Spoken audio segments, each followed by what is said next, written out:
Hi, what's up you guys? My name is Rebecca. How are you doing today? I don't know if you noticed, but I am slightly more dressed up than usual today. I'm usually not this bedazzled. You might be thinking, Rebecca, you look like you just got back from the club, to which I say you would be correct. I did just get back from the club. It is 5 in the morning and not a single person asked me to make this video, but call me Amazon because I deliver, baby. That's what we're gonna be doing today. Also, I've been screaming all night. I don't know if you can hear it, but I can. My voice is a little hoarse. A pony, perhaps. Anyway, I have a quick little funny story to share with you guys before I get into today's video. Don't worry, it's gonna take like 15 seconds. Please don't click off, don't leave, or do, you do, fucking whatever, I don't care. So as I said, I was at the club earlier, right? I don't know what got into me today. I usually do not act like this. I fumbled literally every single person that came up to me and asked me to dance because I thought they were going in for a handshake at a club. A handshake at a club. Are you kidding me? Once is understandable, more than that is just getting embarrassing. Are we serious? 2 people asked me if I was single and my immediate reaction was to snap back and say, why? Are we dead ass? Are we dead ass? Is that what I'm doing now? I guess so. That is embarrassing, and yet still, somehow nowhere near as embarrassing as what I'm gonna be talking about in today's video. Do you like uncomfortable silence? Or hearing about personal tragedies that should probably be covered in therapy? Well, if I got the video for you. I wasn't gonna cover this at all because I never really watched the Try Guys. Like, I knew who they were and I heard about everything, the scandal, if you will, when everything went down like last year, whenever it happened. I don't know. All right, my bad. It was in 2022. I was a little off there. But I've just been seeing this all over my TikTok for the past day or two, and it is kind of hilarious, and I just really wanted to talk about it. Little disclaimer, I plan on shitting on this kind of hard, and I'm excited. Just a little background for the few people out there that don't know what happened. This guy, Ned Fulmer, kind of branded himself on being the wife guy on the internet, always talking about his wife this, his wife that. Oh my god, I love my wife. My wife, my wife, my wife, my wife, my wife, my wife, my wife, my wife, my wife. And then he cheated on her. Sorry, he didn't cheat on her, he had a whole ass affair. Either way, what a surprise that the guy that kind of sounds like he's almost overcompensating for how much he loves his wife doesn't respect her enough to, I don't know, not cheat? Hindsight is 20/20, so all I'm thinking about is how much he talked about her, and I use the word overcompensating, because you know those people that pride themselves on being a certain way, so much so that it like comes off as performative or fake, and usually turns out to be the opposite? Like, if you ever meet someone and right off the bat they're telling you about how honest they are, like not just once, but they keep saying it, I'm clocking you as a liar right then and there, because why do you feel the need to tell me so much about how you are definitely not a liar? This is the kind of person that could say the sky is blue and you walk outside and it's fucking purple. You don't even know how that happened, but even the most basic things they can't not lie about. Yet you probably don't even know their real name at this point, who's to say? And for those of you that are sitting here thinking, Rebecca, that seemed a little specific and kind of personal, yeah, you'd be right. Anyway, onto the podcast. First of all, hilarious name for a podcast. This one in particular, Rock Bottom, for a dude that cheated on his wife. That's like Bill Clinton writing a book called The Foul Temptress. Like, that seems a little unfair, no? This whole episode is like an hour long, so I'm not gonna include the whole thing in this video because I will be editing it for like 7 months, but I did watch it in its entirety, so if you do feel so inclined to watch it yourself, I mean, it's out there. Anyway, it starts off with a clip of him just talking to the camera, and he kind of addresses everything, but in a really vague way, and he looks like he's about to cry, but you and I both know damn well and can safely assume he doesn't feel sorry for any of it, and it's just more standard YouTuber performative nonsense. Hi, I'm Ned Fulmer. 3 years ago, I cheated on my wife with my producer. It became a massive public scandal that caused a lot of pain to a lot of people. I know that I represented myself as a kind of wife guy who talked about his relationship and put that out there for public consumption. And you, as a viewer, I know that I broke your trust. I betrayed my spouse, coworkers, friends, family. And I betrayed you. Yeah, I'm sorry to Ariel for like cheating on her or whatever, but more importantly, I'm sorry to everyone that thought I was a better person than I am. I betrayed you more.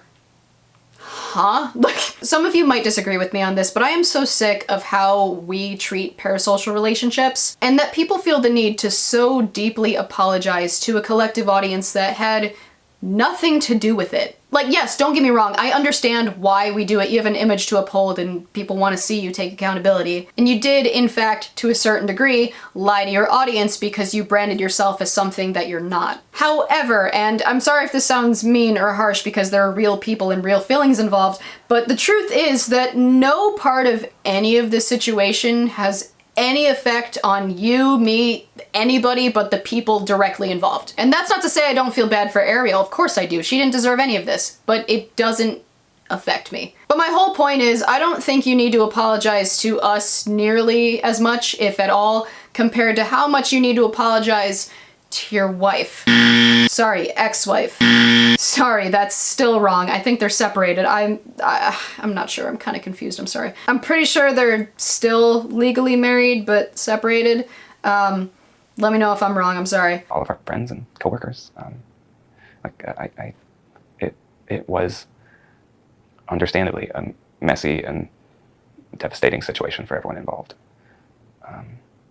And I was the cause of it. I did that. And I can't change it. I can't change the past. I can own it and accept it and try to change how I show up differently in the future. This is such a BS cop-out thing for people to say. Like, no, you can't change the past. But at one point, the past was the present, and you made choices to solidify this into your past. Don't pretend like you had no control of this happening, because at one point you did. Many points you did. This did not have to be your present or future, but you made sure it became that way, and the only person you have to blame is yourself. And guys, fair warning, I'm sorry if I get a little heated during this video. I'm not even gonna pretend like I feel bad for this guy at all. Like, I'm so sick of people making fucking excuses as if you didn't just do it yourself. You're not a victim. Sorry. As disappointed as we were that something so private and painful became such a public spectacle, I get why people were so outraged, and I understand that that is the reason that she can't move forward. You are a public figure, dude. Were, I guess. But what did you expect to happen? What did you think was gonna happen? Yeah, I feel bad for her, but again, you didn't have to do that. Anyway, on to the actual interview with Ariel. Is it strange to think that people are watching this and listening to it rather than just being in like a therapy setting? Oh, heck yeah. It's terrifying. Yeah. It's absolutely, yeah. I mean, I'm on the verge of like standing up and walking out of this room. Absolutely. Same. Bro, what do you mean same? What do you mean same? What? Need I remind you for like the 40th time in this video that Ned was the one that cheated? Like, are we for real right now? What do you have to be so angry about? I'm sorry, you did that. You guys are not on the same plane here. Like, yeah, of course she's angry. Like, she's a victim. You aren't. What do you mean, same? I feel like this is a necessary thing. Yeah, we've kind of been just keeping our lives very private for the last 3 years. We have. Just almost hiding from the world. We've been hiding. We've been hiding from the world. And I'm not going to lie, it's been kind of great. Mm-hmm. It's been kind of great to be super private. And it's ironic because we don't stop becoming recognizable figures. People still come up to us, people still recognize us. And to the extent that we're kind of moving forward in our lives, that's something that you've talked about. It's like, how can I move forward in my life without people knowing the next part of my story if they're still stuck on the 2022 part of my story? That's kind of the thing, isn't it? And that's the whole reason that we're here, because we're stuck in 2022. Yeah. All right, I cannot get over the wording this man is using. It's subtle, but it completely changes the meaning of everything. How can you move forward if everyone is still stuck? Yeah, as if people are being unreasonable or like canceling you for no reason. Or the reactions people had is disproportionate or unfair to you. No one made you do any of that. It's not the collective's fault that you're still being reminded of it. And to an extent, I think you should be. This isn't one of those things that you can just easily wipe off your slate like nothing happened, especially as a public figure. So to act like you're surprised and it's everyone else that's holding you back is actually genuinely insane. When Ariel says it, it hits different. Like, for her sake, I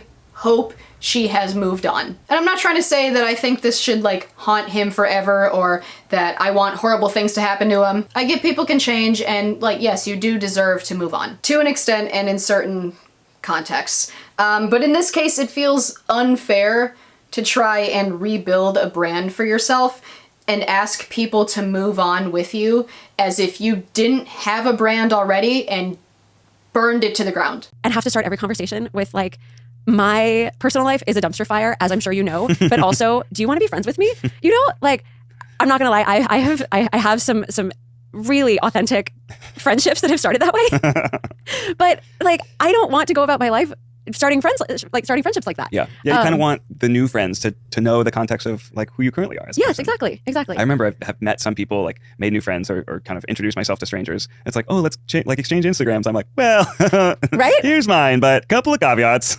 One, I have a lot more followers than you might expect. Two, all of this is pretty outdated. And three, don't Google me. Don't Google me. You Just probably don't want to get to Google know me me first.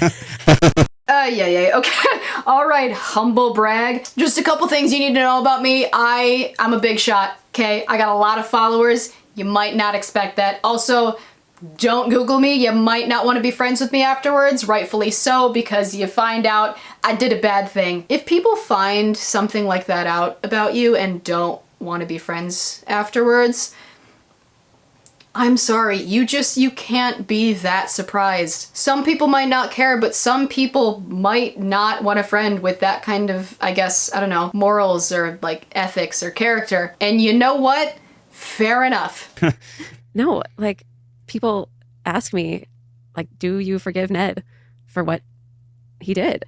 And I mean, the answer is no, absolutely not. How can you forgive somebody for lying to you, for cheating on you? No, fuck no. I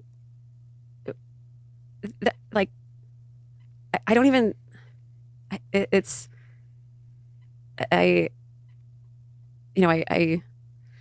sorry, I saw red for a minute. It's like, no, the answer is no.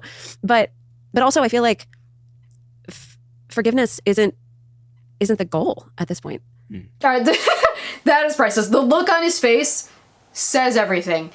And it's hilarious. But more importantly, yes, Queen, at the end of the day, forgiveness is a choice and a privilege that some people just don't deserve. If you want to forgive someone that has done you wrong because you feel like it's the only way for you to finally separate yourself from them, to cut the final cord, to release the anger that you feel, to not hold on to it anymore, for whatever reasons, then do that. But you don't have to. I think a lot of the time forgiveness is not so much for the other person as it is for yourself. But sometimes not forgiving them is equally for yourself. I truly don't believe that there is a right or wrong answer, as people are complicated and situations are nuanced, but in any case, yes, Queen.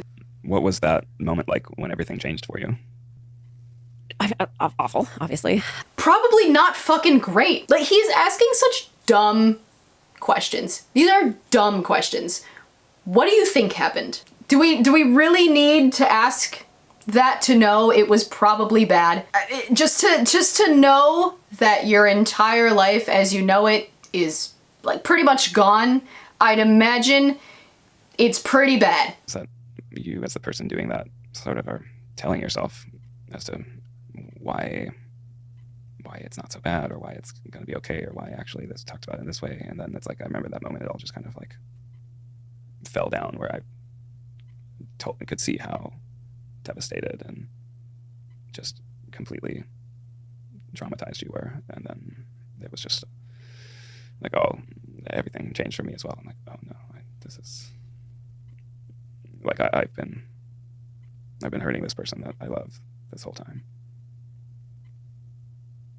You didn't realize until then. Well, you know, but then there's All right, so they say that the point of like doing this episode together is to, I guess, readdress it, to clear the air and finally put an end to it and move forward. But the way that Ariel is like kinda clocking Ned throughout this episode is making me think that her reasons are less for like clearing the air and maybe it's something therapeutic rather than to just embarrass that man. And if that's the case, she's doing a great job, because are you serious? What was that? Yeah, you didn't know until then? No, you did know. You knew the whole time. You still did it. It's not like you go the entirety of the affair and then wake up one day like, oh my god, holy shit, what happened? I blacked out for a minute there. No, like, no, you knew the whole time what happened. Not even what happened, sorry, what you were doing. That like, not only did you having an affair, just, it shattered our marriage,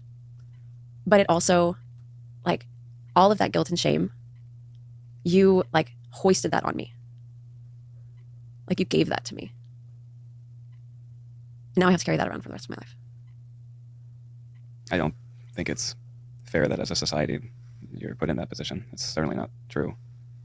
And no, it's not something that I imagined as I was doing that. I think none of it was. If you really like let it sink in just how much you're hurting your partner and how devastating it is, like. That's embarrassing.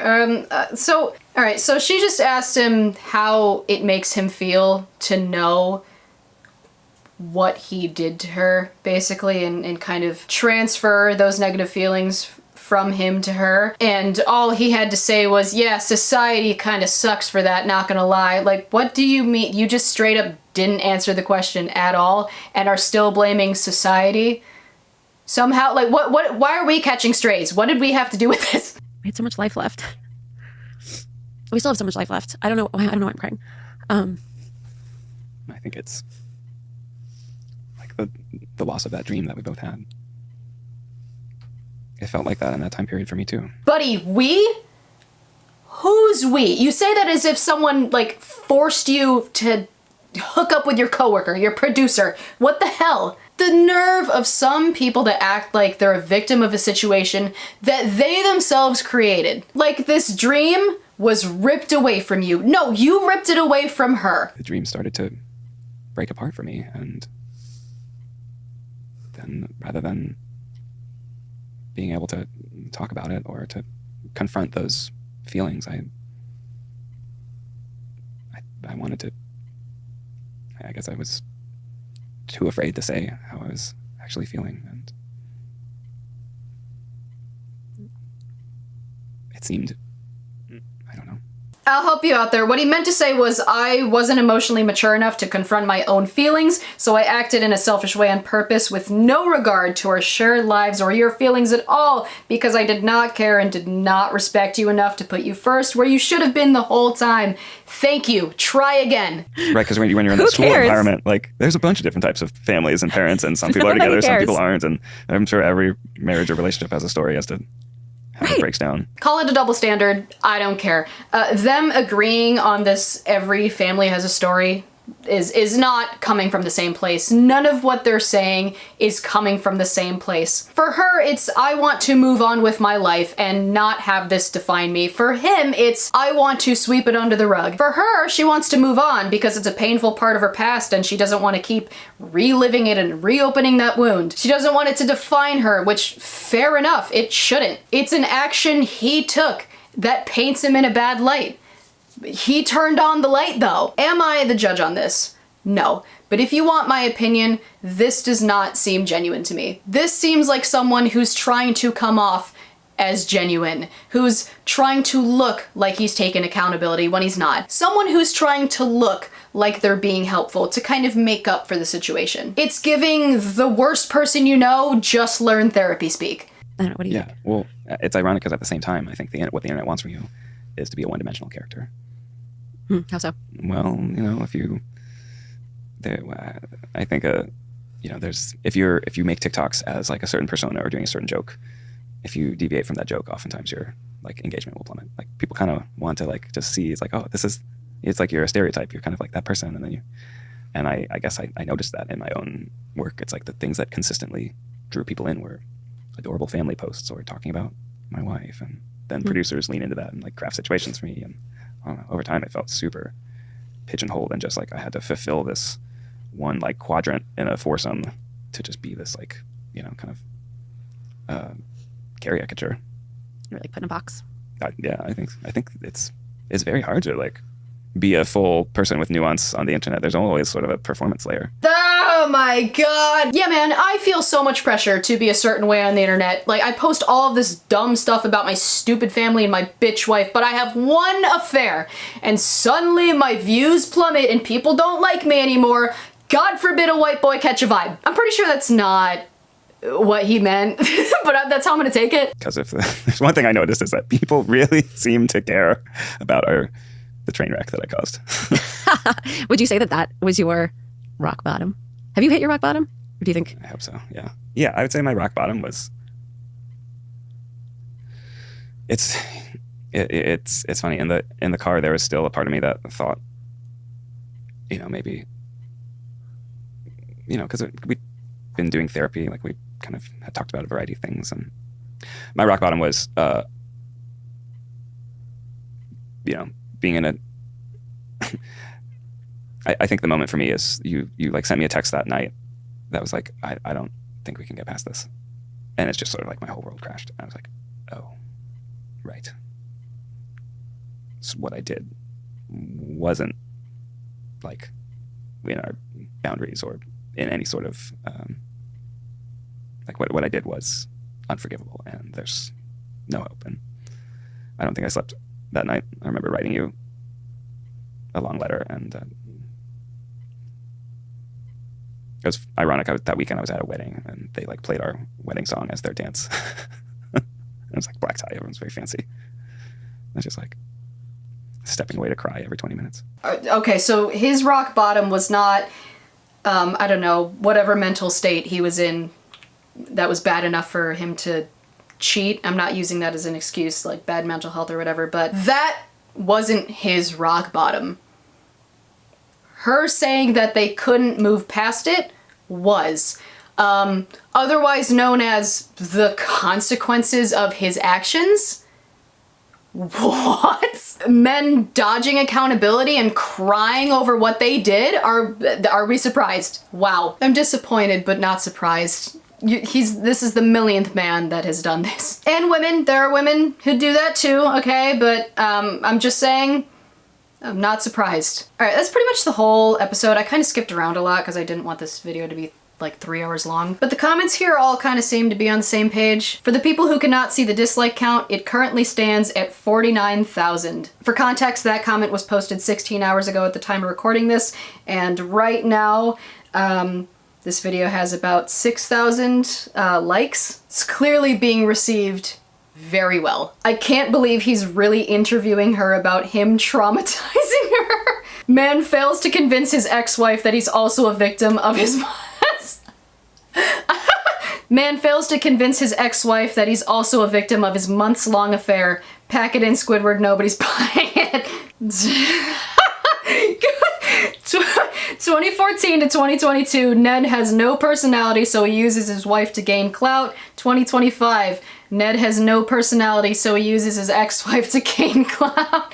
I think overall, Ariel seems to have like a really good head on her shoulders, and like, while it has been a couple of years, she's seemingly still handling it very well. I'm happy for her. Like, she seems genuinely more happy, or at the very least, like she's getting through it like a champ. And I think her being on this podcast episode, although painful I'm sure, was a pretty solid move, because she finally gets to share her side of things, and hopefully she sees that she's got hella people cheering her on. Yes, it did kind of reopen the door to maybe unnecessary conversation, at least to the public unnecessary, but I also think that maybe perhaps it was necessary for her to have so she could move forward even more. Whatever her reasons are for doing it, I hope she feels better afterwards. And once all the coverage on this whole thing kind of blows over again, she'll be in a much better place. Which is all we can ask for, right? As for Ned, do I hope bad things happen to him and then he rots in hell?